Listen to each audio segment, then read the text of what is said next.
आपल्याला तत्त्वज्ञानाची गरज आहे. ज्याला जगण्याची भ्रांत आहे तो म्हणेल कशाला पाहिजे तत्त्वज्ञान. सूर्य जन्माला कसा आला, पृथ्वी कशी निर्माण झाली, याच्यापेक्षा मला संध्याकाळी भाकरी कशी मिळणार हे जास्त महत्त्वाचं आहे. तत्त्वज्ञानाचा विचार करण्याच्या बाबतीत असे काहीजण उदासीन असतात.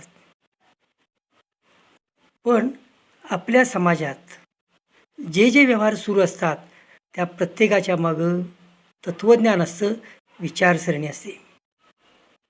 कामगारांना पगार कमी द्यावा का जास्त, किमान वेतन किती असावं, रस्ते फेरीवाल्यांना द्यावेत का मोटार लावण्यासाठी, राखीव जागा असाव्यात की नाही, बायकांना पुरुषांच्या बरोबरीनं मानावं की नाही, हे सगळे प्रश्न तत्त्वज्ञानाचे आहेत.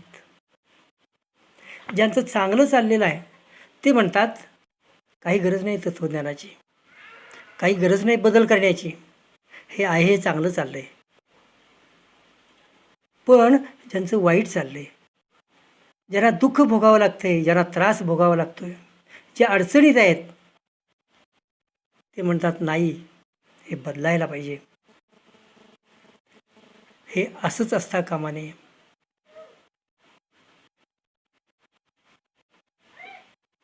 ज्याला चांगली शेती करायची आहे त्याला शेतीचं ज्ञान हवं. केवळ इच्छा असून भागत नाही. आईवडिलांची इच्छा खूप चांगली असते. मुलाला ताप आला आहे, तो ताप बरा व्हावा, त्यांच्या हृदयापासून तळमळ असते. पण या तळमळीनं ताप बरा नाही होत.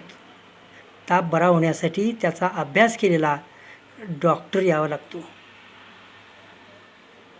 डॉक्टरनी जगात आणखी कोणाकोणाला ताप आला आहे, ते ताप बरे कसे केलेत, या सगळ्याचा अभ्यास केलेला असतो. तसंच ज्याला समाज बदलायचा आहे त्यालासुद्धा समाजाचा अभ्यास करायला पाहिजे. बदलाचं तत्त्वज्ञान अभ्यासायला पाहिजे. बदलाचं तत्त्वज्ञान म्हणजे जीवनाचं तत्त्वज्ञान, ते काय अवघड असत नाही. कारण म्हणजे जे सत्य असतं ना ते सोपं असतं, असत्य असतं तेच अवघड असतं. समाजाच्या बदलाचा अभ्यास मार्क्स आणि एंगल्सनी केला. दोघंही विद्वान होते, अभ्यास होते. त्यांच्या काळामध्ये कामगार आणि क्रांतिकारक आंदोलनं चालू होती, त्यात ते भाग घ्यायचे, किंबहुना अनेक वेळा नेतृत्व करायचे. दोघांनी वेगवेगळे अनेक ग्रंथ लिहिलेत, संयुक्तपणे ग्रंथ लिहिलेत आणि त्याचबरोबर संघर्षात उडी घेतलेली आहे. दोघंही पत्रकार होते.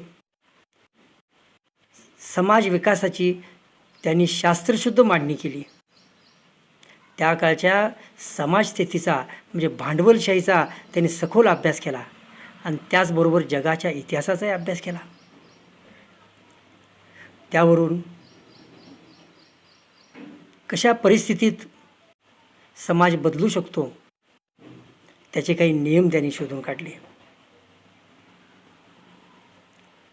त्यांच्या लक्षात आलं की आपल्याभोवती पाहिलं तर सदैव दारिद्र्यात असणारे, चणचणीत असणारे, अडचणीत असणारे, कष्ट उपासणारे काही जण दिसत आहेत, तर दुसऱ्या बाजूला श्रीमंतीत लोळणारे, आईत खावे, असे दोन गट समाजात उघड उघड दिसत आहेत. लुटला जाणारा आणि लुटणारा, नाहिरेवाला आणि आहेरेवाला, नोकर आणि मालक. हा नाहिरे समाज दुःख भोगतोय, दारिद्र्य भोगतोय, त्याला यातून मुक्तता मिळायला पाहिजे. खरं म्हणजे असं सांगणारे मार्क्स आणि एंगल्स काही पहिले नव्हते. त्यापूर्वी अनेक संतांनी हे जग सुखी व्हावं, आनंदी व्हावं, सर्वांना सुखसमृद्धी मिळावी म्हणून प्रार्थना केलेल्या आहेत. त्याचवेळी युरोपमध्ये या तऱ्हेचे विचार मांडणारे तत्त्वज्ञ होऊन गेलेत. इंग्रज विचारवंत थॉमस मूर यांनी युटोपिया नावाचा ग्रंथ लिहिला आणि पिळवणूकरहित समाजाचं चित्र रंगवलं. इटालियन विचारवंत टॉमसो कॅम्पनेला यानं सूर्याचे शहर हा ग्रंथ लिहून खाजगी मालमत्ता विरहित आदर्श समाज कसा असावा त्याचं चित्र रंगवलं आहे. हेनरी सेंट सायमन, चार्ल्स फौरियर या फ्रेंच तत्त्वज्ञानांनी, रॉबर्ट ओवेन यांनी भांडवलशाही पिळवणुकीचं स्वरूप उघड केलं आणि समाजवादाचं स्वप्न रंगवलं. पिळवणूक नसेल, दारिद्र्य, भूक, युद्ध होणार नाहीत असा समाज उभा करण्याचं स्वप्नाळू विचार मांडले. पण त्यांना स्वप्नाळू म्हणतात कारण त्याच्या मागचा अभ्यास त्यांनी केला नव्हता. जर्मनीमध्ये तत्त्वज्ञानाचा अभ्यास जास्त झाला. जॉर्ज हेगेल यांनी तत्त्वज्ञानाचा इतिहास हे पुस्तक लिहिलं. तर हेगेलचा शिष्य लुडविग फॉवरबाख यांनी हेगेलच्या अध्यात्मवादावर टीका केली आणि भौतिकवादी तत्त्वज्ञान मांडलं. याच काळात इंग्लंडमध्येही भांडवलशाही रुजली होती. तिथे अर्थशास्त्राचा अभ्यास झाला होता. इंग्लिश अर्थशास्त्रज्ञ ॲडम स्मिथ आणि डेव्हिड रिकार्डो यांनी सर्व संपत्ती श्रमातून निर्माण होते हे महत्त्वाचं तत्त्व मांडलं. ही एक प्रचंड प्रगती होती, पण नफा कसा निर्माण होतो हे त्यांना सांगता आलं नाही. अशा तऱ्हेनं मार्क्स आणि एंगल्स यांच्यासमोर जर्मन तत्त्वज्ञान होतं, फ्रेंच समाजवाद होता आणि इंग्लिश राजकीय अर्थशास्त्र होतं आणि त्याचबरोबर भांडवलशाहीचा प्रभाव होता. सर्वहारा वर्गानं म्हणजे कामगार वर्गानं संघर्ष उभा केलेला होता. पगारवाढ मिळावी, कामाचे तास कमी करावेत अशा मागण्यासाठी फ्रान्समधल्या कामगारांनी बंड केलेलं होतं. इंग्लंडमध्ये व्यापक आणि राजकीयदृष्ट्या संघटित अशी चार्टिस्ट चळवळ होती आणि जर्मनीमध्ये सिलेशियन विणकरांचा तीव्र चळवळ चालू होती. या सगळ्याचा परिणाम मार्क्स आणि एंगल्स यांच्यावर झाला. त्यांनी पाहिलं की भांडवलदार आणि कामगार यांचं आपसात कधीच जुळणार नाही. त्यातून त्यांनी तत्त्वज्ञान मांडलं.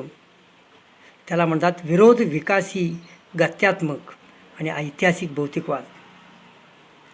विरोध विकासी म्हणजे गत्यात्मक भौतिकवाद हे मानतो की भौतिक वस्तू मानवाच्या जाणीवेच्या पलीकडं अस्तित्वात असतात.